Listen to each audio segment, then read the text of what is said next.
Bengal means business. বিশ্ববঙ্গ বাণিজ্য সম্মেলনে ক্যাচলাইনই ব্যবহার করে রাজ্য সরকার। কিন্তু পশ্চিমবঙ্গের শিল্প পরিস্থিতি নিয়ে অন্য ছবি উঠে এলো কেন্দ্রীয় কর্পোরেট বিষয়ক মন্ত্রকের দাবিতে। বিজেপির রাজ্যসভার সাংসদ শ্রমিক ভট্টাচার্যের প্রশ্নের জবাব দিতে গিয়ে কেন্দ্রীয় কর্পোরেট বিষয়ক মন্ত্রক সংসদে লিখিতভাবে জানিয়েছে 2019 সালের এপ্রিল থেকে 2024 সালের এপ্রিল পর্যন্ত এই 5 বছরে পশ্চিমবঙ্গ থেকে 2227টি কোম্পানি তাদের অফিস অন্য রাজ্যে সরিয়ে নিয়ে গেছে। এর মধ্যে এমন 39টি বড় সংস্থা আছে যারা শেয়ার বাজারে নথিভুক্ত। 80% কোম্পানি কিন্তু বন্ধ হয়ে যাবে। তার জন্যে গভর্নমেন্টকে কিন্তু একটু ভাবা উচিত। আজকে আমারই এক ছাত্র স্টার্ট আপ তৈরি করতে সে কলকাতা, ঝাড়গ্রামের ছেলে কলকাতায় না এসে সে ব্যাঙ্গালোর চলে যাচ্ছে। আমরা বলি সেক্টর 5 হাব, যে একটা স্মল অ্যান্ড মিডিয়াম এন্টারপ্রাইজ, তার যেই ট্যাক্সেশন, তার যেই ওয়াটার বিল, আর IBM PwCর মতন মাল্টিন্যাশনালেরও সেম, সেটা তো হতে পারে কোনো দিন। মেন কারণ হচ্ছে পশ্চিমবঙ্গের বিজনেসের পারসেপশন, যে পশ্চিমবঙ্গে বিজনেস হচ্ছে, এটা কিন্তু একটা টেন্টেড। ওই চশমা দিয়ে আপনি যদি পশ্চিমবঙ্গের দিকে দেখেন, Paschimbanga is not a favoured investment destination. সেইখান থেকে যতটুকু আছে তারাও যদি চিন্তা করে যে তারা বেরিয়ে যাবেন, এটা কিন্তু স্টেট ইকোনমি এবং আমার মনে হয় ভারতবর্ষের পক্ষে অত্যন্ত ক্ষতিকারক। একদিকে রাজ্যে শিল্পের পরিবেশ তৈরির ক্ষেত্রে সরকারের ভূমিকা নিয়ে প্রশ্ন তুলেছে বণিক সভাগুলি, অন্যদিকে বিরোধীদের অভিযোগ এর জন্য দায়ী তৃণমূলের জুলুমবাজি। পাল্টা জবাব দিয়েছে শাসক শিবিরও।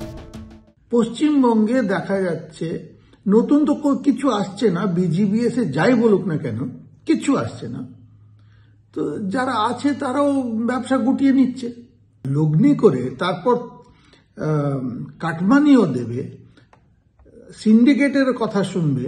এটা হয় না। যেটুকু একটু পুরনো যেটা আছে সেটাও এক এক করে চলে যাচ্ছে। 34 বছরের CPM এ রেখে যাওয়া বন্ধ 56,000 কলকারখানা, বিগত 12 বছরে কেন্দ্রের সার্বিক অসহযোগিতা সত্ত্বেও আজকে বাংলায় শিল্পের বিকাশ ঘটেছে।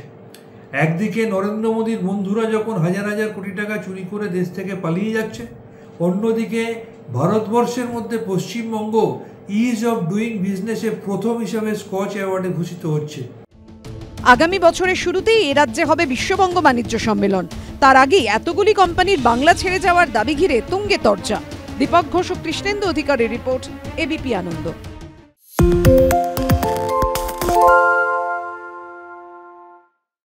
সত্য অন্তহীন, সত্যের খোঁজও তাই, সত্য সন্ধানে তাই আমরা অক্লান্ত, অকুতভয়। ABP আনন্দ নতুন ভাবনার প্রতীক, যা মনে মুক্ত, তথ্যে যুক্ত এবং যাবতীয় সীমানার বাঁধন থেকে মুক্ত।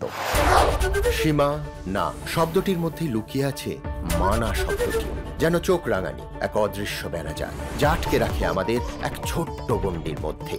একমাত্র সঠিক খবরই গড়ে তুলবে এক মুক্ত সমাজ। সেই জগৎ গড়ার লক্ষ্যে কোনো সীমানার ঠুকুটি আমরা মানব না। ABP আনন্দ এগিয়ে থাকে, এগিয়ে রাখে।